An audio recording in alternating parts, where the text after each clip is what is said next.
What's good, team? Right now I'm just about to give you guys a quick little discussion on a card I think is going to be pretty good in the near future, and that is a combination of Waboku and or Threatning Words. So without further ado, let's begin.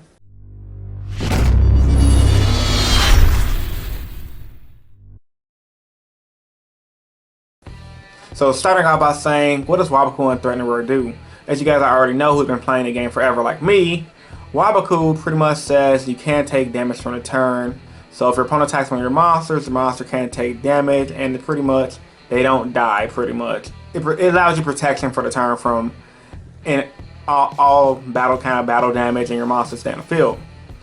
And pretty much Threatening Roar does the same thing, but it just entirely skips the battle phase entirely. So as soon as your opponent goes for a battle phase, if they don't do their phases correctly, you can just say, okay, at the end of before you go to battle phase, I'm going to Threaten Roar. That way, stopping their battle phase, and it just messes up all the entire potential OTK you for the turn. Now, why are these cards going to become good in the near future? I'm going to tell you why.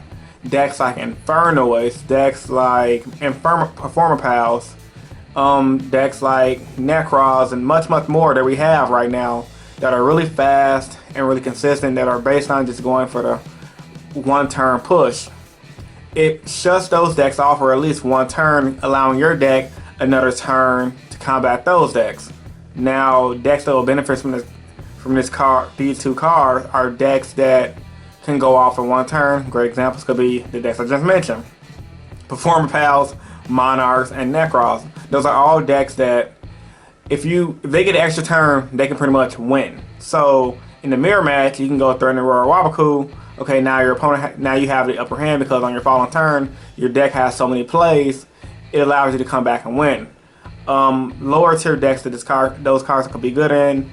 It could be good in decks like Synchrons, where it's like, okay, you can make your big field of Quasar and etc., and your opponent does 1,001 plays try to get rid of their Quasar and try to run over it with an Honest or whatever because they're playing Cosmos, or just some goofy shit like that. You can go Waboku, Threatening Roar, and now your opponent has to deal with an additional turn of Quasar, and it's pretty much game because they can't handle that much resources that you had and that much pressure.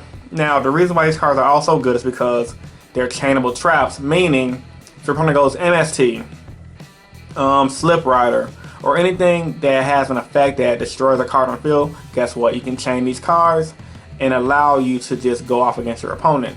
Now, while these cards are pretty much good, they're not for everyday decks, so they're not like, unfortunately, I don't think these cards will be good in Heroes, basically because Heroes is not a deck, at least in my build, that can survive, that needs an extra turn to win. Heroes is one of those decks that is just pretty much, I hate to admit it, protect the Dark Law and win based on keeping your opponent's graveyard locked out. Getting an extra turn for Heroes, while it can help in some cases, don't help in most. Heroes rather benefit from effect negation cards like Breakthrough Skill and Phoenix Chain. But ultimately, these cards benefits decks that if they're given one more turn, because there's a bunch of decks like that, they're given one more turn, they can just go off and win. And these cards also can help you just stall against the decks that are just trying to OTK you, that commit so much resources to the board that, and when Performer Pals commit all their resources, when Infernoids mill and try to go for game, when Necros make a bunch of resources on you, if you just Threaten and Roar them, you wipe the resources out and make a complete field, you pretty much win. So I think these cards will be pretty good in the near future. I checked on the OCG website, and which is YG organization, and there is this one Monarch player, I think it's the same player, he keeps doing good at a bunch of tournaments, and he's side decking 3 Wabokus. And I can see why the Waboku is good in Monarchs. I mean, I'd rather decide Threatening War, but it's pretty much the same thing. It's protecting his monsters for an additional turn, allowing him to get another tribute, which allows him to go off and go for game. So, what do you guys think about this? Let me know in the comment section down below, and hit the like button if you enjoyed the video. So, with all that being said, hope you guys enjoyed this little discussion. If you did, give it a big thumbs up to support. As always, comment in the comment section below what you thought of this video on hand.